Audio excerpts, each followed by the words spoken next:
Why, hello, hello. How are we? I hope you had a great Easter and actually, didn't overindulge in eggs. We have a little bit remaining in our office, which you can probably see behind me. Eggs are dangerous, and I'm known to consume more than probably my body weight. So I hope you had a great break. And now we're getting back into things, and it's time to start getting back into talking about our business. Now, today I'm going to share with you 3 tips for your social media posts. And they're really they really seem simple, but at the end of the day, quite often we just forget about some of those fundamentals when we're actually doing our own social media posts. Now, there is so many tips that I could offer to you, and I've just picked 3 today. And they're 3 really simple tips that you can apply to your business no matter what. And it's really simple. And so if you're stuck for ideas or you just want a little bit of encouragement that you're going in the right direction, today is the session for you today. Now, before we get into it, don't forget, if you do like what we do, please like, share, tag, and because we're live, join in. If you've got a question, shout out, or just want to say something that, catches my attention, please, more than merry to have people interacting with us whilst we're doing our lives. So look, let's get started. So why do we want to, master the art of social media posts? Well, the reality is that we want to stop people from scrolling past our posts. We actually want to grab their attention. And the more often we can grab their attention and the engagement that occurs on our posts, the more that Facebook or Instagram will hold that image or that post alive for other people to see. Now, we have to remember, why does Facebook and Instagram do what they do? Well, they want to make money and they want businesses to pay. And so therefore, as a business, they're only going to let your post stay live for a short amount of time. Now, unless if all of a sudden it goes viral, then they're interested in that and they're going to keep that post alive. They're going to keep it in everyone's feed. Now, you know the rule, right? Now, tell me, you know the rule. Now, only ever 5% of your audience in your business or on your business page actually ever see your post. So if you think that every time you post that you might have 200, you might have 1,000, you might have 10,000 followers. If you think that every time you post, they all see it, you're wrong. They don't. And that's partly to do with the algorithm that Facebook and Instagram have. It's a completely different game. So the key here is to make sure that when you are posting something, it is actually relevant and it also is eye-catching. So let's get started. So the first topic I wanted to touch on today is really about the visual side of your imagery that you're using. And I'm going to just talk about it as color. Now, probably very vague, and it is very vague, but when we're looking at what other people do, and when you're looking at influencers, you actually start to see a little bit of a trend. And quite often, influencers' posts are the ones that we stop and have a look at. It might be because you look at that beautiful beach they're on, you look at how beautiful they are, because most influencers are drop dead gorgeous. You look at the location or look at what they're doing or what they're up to. But the other thing that they also do is quite often influencers will always have bright colored clothing on. I've got to get that tongue twister out. Bright colored clothing on. Now, that actually draws your eye into the picture. Now, when we're wearing black or gray, it's actually just, we drown out with the background. So the key here is, and if we're taking our learnings from what we see the influencers do, is when you're taking a photo, whether it be of a person, and it's kind of somewhat staged, because sometimes we have to do that because it's just kind of what we do when we're doing stuff for our own business. You want to have something that has a pop of color. So let's say, for example, you're an accommodation provider and you are taking a photo of a room. Now, if all the colors are just whites and grays and maybe a little bit of wood, there's nothing that really stands out. So what can you do to pop a bit of color? It could be a throw, it could be a cushion, it could just be something, it could be a plant that sits in the room. It's just something that draws people's eye to the photo. Same as if you're a service provider, make sure that you're wearing a brand new shirt. Now, I can't tell you how many times I've seen photos of workmen or workwomen in their services, and the clothes they're wearing are actually quite dull and grey. Make sure that they're wearing a brand new uniform, and then it pops. Now, if the uniform still doesn't stand out, find something that they can use or have. Maybe it's a high vis that they have to wear that can help make them pop out in the photo. So color is really, really important. Also think about when you stop the scroll. I know I do. You stop on sunrises and sunsets. And why do we do that? Because we can relate to them, but two, the beautiful colors. It's like, how amazing was that sunset, or how amazing was that sunrise? So color is so important to us. We're like little bees. We get attracted to the bright things. If it doesn't have those contrasting colors in them, then it's not going to necessarily draw our eye. And unfortunately, when we do post, we get a little lazy. We're thinking that, oh, I've just got to post. I don't know what to post. And we just post something. But think about using contrasting colors, make it pop. But remember, when you are doing things like that and you're working with colors, if you have a style guide, make sure you always bring your color style guide through. Now, not everyone does, but if you look at what we've got this blues and the greens and the whites. So we try to make sure that we bring those colors through. So remember, if you're doing a post and you're using an image, make sure it's got a bit of color that pops and makes it stand out. It sounds easy, but sometimes it's actually a lot harder than we think. So color is the first one. The second one I want to share with you, and again, this just seems so simple, but at the same time, it can be so hard to achieve. And leading on our influences, it's space. Now, what do I mean by space?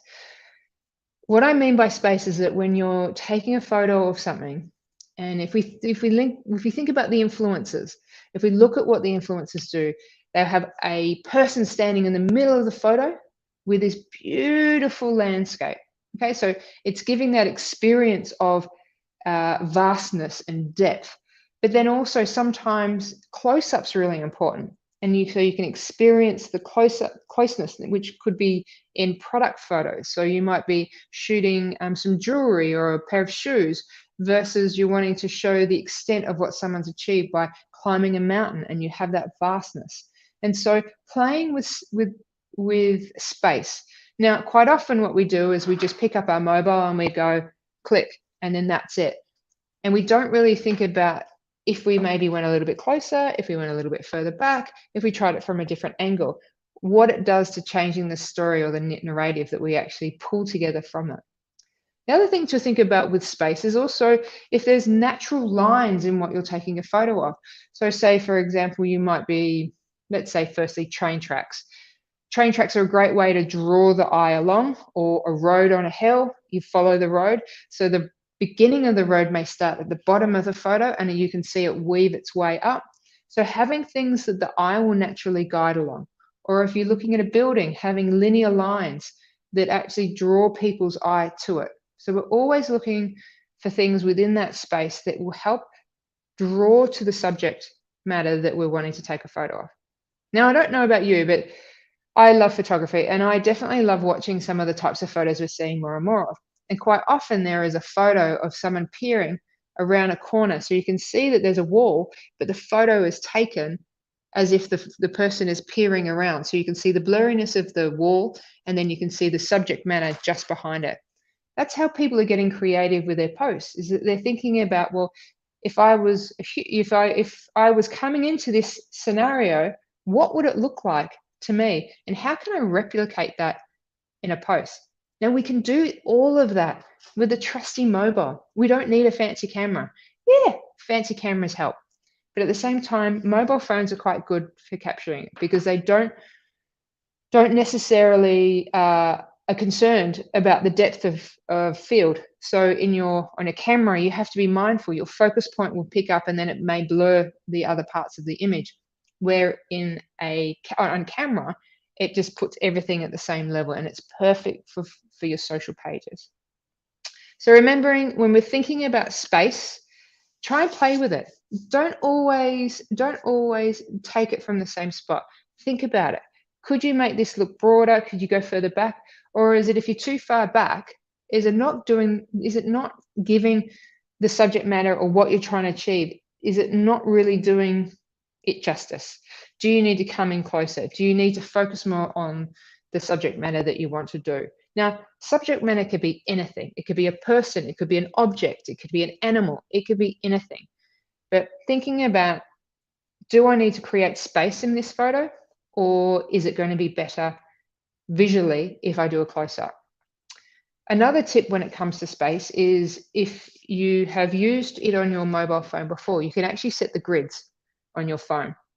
And so when you're taking a photo, you can actually use one of the thirds. So quite often people refer to the thirds on their camera. And it's where you either place something on the left or the right or the middle. And so then it creates space. So it just helps you naturally create that space when you're taking a photo because you're guided by these lines on your camera. And it's really easy to do in settings. If you're interested, pop a comment in and I'll drop a little link to how you can actually update it. Every phone is different, by the way. But quite often people do it with their cameras as well. So a little tip, using the grid on your camera is a good way to help you create space. Then I want to share with you, let's move away from the visuals. And I feel this is just as important. Remembering we want to stop people from scrolling on their phone. Now, I heard a random fact the other day, and I'm not sure if I've spoken about it before, but people on their mobile phones can scroll the length of the Statue of Liberty in a day. It's insane. The fact that they're scrolling that much on their phone, be it Facebook or Instagram, they've scrolled that much that they've actually scrolled the length of the Statue of Liberty. And it just blows my mind. It absolutely blows my mind, the fact that people scroll that much. But content is ruthless, right? So that's why it's so important that we make sure that we capture their attention. But anyway, next point I'm going to bring up is around text, top line text. Now, we firstly get stuck when we're not sure what to take a photo of or photos of, so more than one, but the other is around your text. Now, the most critical text on any post, be it Facebook or Instagram, is that first line. If that first line is dreamy and dreary and just not action, then it's not going to work. They're not going to stick around. They're just going to keep scrolling over. But definitely if you can get something really cutting edge on that first line, controversial. Now, we've seen some great little controversial lines that we've added to posts, and it's stopped people scrolling and made them comment. And it could be as much as going against the grain. It's like, it could be like, I love, it's probably not a good one, but I was going to say I love riding in the backseat of a car, but I don't. But something controversial that you're taking a photo of, or something that is going to stop people, it would stop you. And quite often you'll see it if you're looking at other examples on Facebook and Instagram, is the first line is the cruncher. The first line sets the scene, and then you then go into the rest of it. Doesn't matter how many words you write. I think you can write up to 2,500 characters on Instagram and Facebook. So there's plenty of room for you to write something. But unfortunately, no one sees that until they've actually clicked on more. Now, you know that generally it only shows the first two lines if you're on a mobile, so then you can click down. Now, we also know if you're saying, oh, yeah, but you can see it on desktop. You got to remember, majority of users are on their phone. So we want to make sure that we're catering for users that are on their mobile rather than catering for users that are on desktop. Desktop will see the content and it will still be appealing if that top line is definitely controversial. And I like using the word controversial, don't we all? I mean, it puts us outside of our comfort zone, but at the same time, you're talking to an audience and you want to get their attention. And how better way to get them to engage is by throwing a little bit of controversy out there. And it could be, and you do have to be careful. It's not about my product's better than yours, but maybe a question about something or just a feeling about something. So have a try with that. Now, another thing that Facebook's doing, not so much on Instagram, but people do it on Instagram, is that ability to type a post and then put color behind it. Now, there's a couple of social media gurus in the US that believe that these types of posts are performing better in some cases than images. But you have to have a well-crafted question. So you type a question to your audience because remember, we want to create engagement. And to create engagement, we have to find some form of content and suitable content for our audience. Now, I've tried it with a couple of our accounts and we've had quite good success with engagement because we're asking the audience to actually engage with our page and tell us a little bit more about them. And it's been simple questions of, when was the first time you did X, or how old were you when you discovered that you could do Y? And people kind of stop because they look at your feed all the time and it's just a picture, maybe a video, maybe a link. Oh, there's a question. And then those that are engaging enough will actually respond.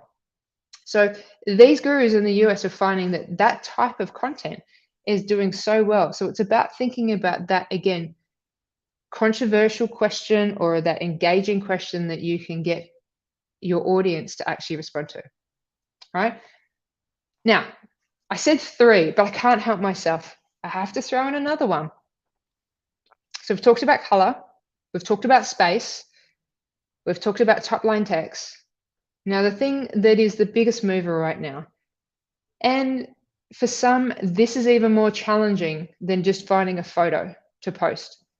It is video. Short form video by far is the best engaging video possible. Now, obviously, I'm here doing a Facebook Live, and this is video, and we see some great results from this video, and we see it both online Facebook and offline. It's remarkable the responses that we get offline as well as online. So that's why we do it.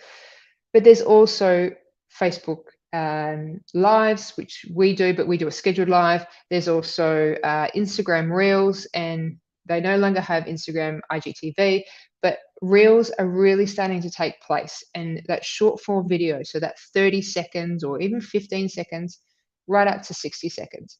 Now, we know that in many cases, TikTok is doing amazing and people are transferring their TikTok into the Instagram Reels, which then now is feeding into Facebook, if you haven't seen it already. Videos are so important, and it is challenging because what we're seeing now is it's making it harder to showcase your product or your service because the types of videos are based around, let's say it, there's dancing, there's lip syncing movie segments or songs. But then in the flip side, if you're creative, you can do really well with representing a product with music, with movie reels, and gaining the attention of not only a young audience. And I can hear you guys now saying, "Oh, hang on, TikTok and reels are for young audience." No, they're not just for the young audience. The young and old. I don't know about you, but I have definitely fallen down a TikTok rabbit hole where I've watched excessive amounts of TikToks, and I do not know where my time went. And it's because it's easy. Now, it's hard sometimes for us to produce. There's lots of great apps now that are on your mobile, on your PC, or on your Mac that you can use to help you generate reels because they are in the format of a story, but they are great to have if you've got the time and energy. But if you don't have the time and energy, don't worry. Just don't give up on actually posting at all, because we know from previous discussions when we've had our lives is it's really important to maintain that consistency and frequency of your social media. So making sure people know you're alive and making sure that people get an opportunity to understand who you are as a business, and you're all about your services. And hey, why not share your team as well? So don't worry about video, but at the same time, if you can do it, it is excellent form of reach. We know that from Instagram Reels, it has great reach. And we also know from TikTok, people have had amazing success. And especially from travel influencers, they're doing so well on all of these platforms, from TikTok and Instagram. So I think I've covered them off, but I'm just going to just recap. So 3 tips. Color. Remember, bright colors, something that stands out. Think about, if you were a magpie, what bit of the photo would you pick up because it's nice and bright? Make sure that you've got something that draws your eye to. If it's flat and bland, it's going to fail. You want to have something in it that will always pop. Now, if you can't find something that's going to pop, then don't use the photo. or use it in a reel. So use it as a story and put some text over it and put context to it. Because remember, a story allows you to put text on the photo. It allows it, by doing that, it gives it context. When it's a photo and you've got text underneath it, people don't always connect the two. The second is space. Use your thirds or your grid on your phone or on your camera.